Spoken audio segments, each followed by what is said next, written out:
So student, today's our topic is data analysis pivot table.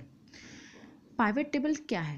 Pivot table makes the data your worksheet much more manageable and summarize the data and following you to manipulate in various ways.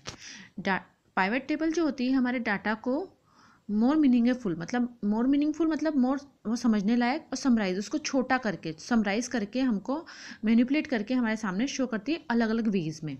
Pivot table can be significant tools when we use it with the huge and complex spreadsheet, but they can be used the smaller spreadsheets as well.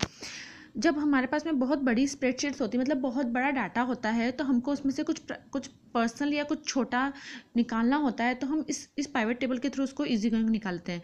Generally अपन बात करें जैसे अगर आपके school है तो आपके school में अगर 500 स्टूडेंट्स हैं तो 500 स्टूडेंट में मुझे टेंथ के स्टूडेंट्स के बारे में इंफॉर्मेशन चाहिए तो मैं इस पाइवट टेबल से पूरे 500 स्टूडेंट में से 10th के स्टूडेंट को इजी गोइंग निकाल पाऊंगी. A pivot table is use powerful tool and exploring and analysing information. ये हमको एक्सप्लोर और एनालाइज करके देता है. जैसे हमको 10th क्लास के बच्चों के बारे में सारी इन्फॉर्मेशन हमको इस पाइवट टेबल के थ्रू मिल जाएगी. हम उसको सेलेक्ट करके उसमें डालेंगे तो हमको इजी गोइंग हो जाएगा वो. It is help you organize and manipulate the raw data in your spreadsheet.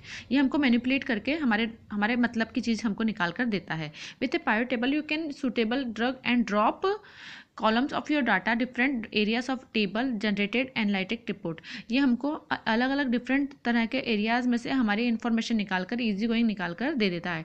Ideal sources data for a pivot table should be organize like a traditional Excel table और database. ये हमको traditional Excel database के through मिल जाती है. तो कुल मिला के हमको यहाँ पर आराम से इजी गोइंग मिलता है.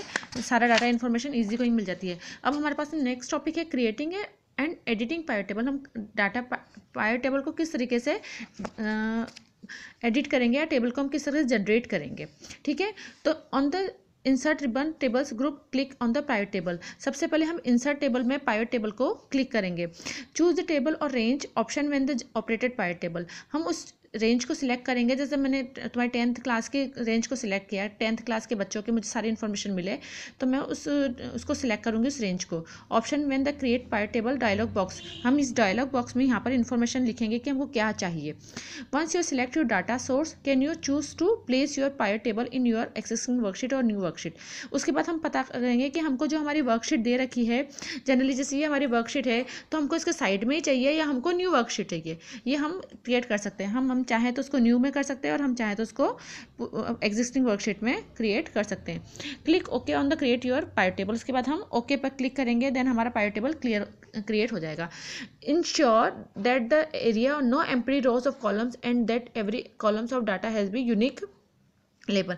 हमारे इसमें ये ध्यान रखना चाहिए कि हमारा कोई भी डाटा जो है वो एम्प्टी नहीं रहना चाहिए. मतलब हर कॉलम में कुछ ना कुछ फिल होना मस्ट है. अगर फिल नहीं होगा, अगर चाहो तो आप डॉट बना दो लेकिन फिल होना मस्ट है. अगर फिल नहीं होगा तो वो हमारी डाटा टेबल क्रिएट नहीं हो पाएगी. देन उसके बाद में हम यहाँ पर इन्फॉर्मेशन निकाल लेंगे और हमको जैसे जो इन्फॉर्मेशन चाहिए, जैसे हम यहाँ पर लिख देंगे 10th 11th 12th 9 6 जो भी सब है. तो अगर हम जैसे 6 पे प्ले करेंगे तो हमको 6 की इन्फॉर्मेशन मिल जाएगी. हम 10th को प्ले करेंगे तो हमको 10th की इन्फॉर्मेशन इजी गोइंग मिल जाएगी. ये इस तरीके से हमको इस बॉक्स में क्रिएट हो जाएगी. अगर हम न्यू बॉक्स लेते हैं तो ड्रॉप पेज फील्ड हियर, हम यहाँ पे पेज फील्ड करेंगे. ड्रॉप कॉलम, हम यहाँ कॉलम फील्ड करेंगे तो हमको यहाँ पे इन्फॉर्मेशन मिल जाएगी इजी में. Thank you.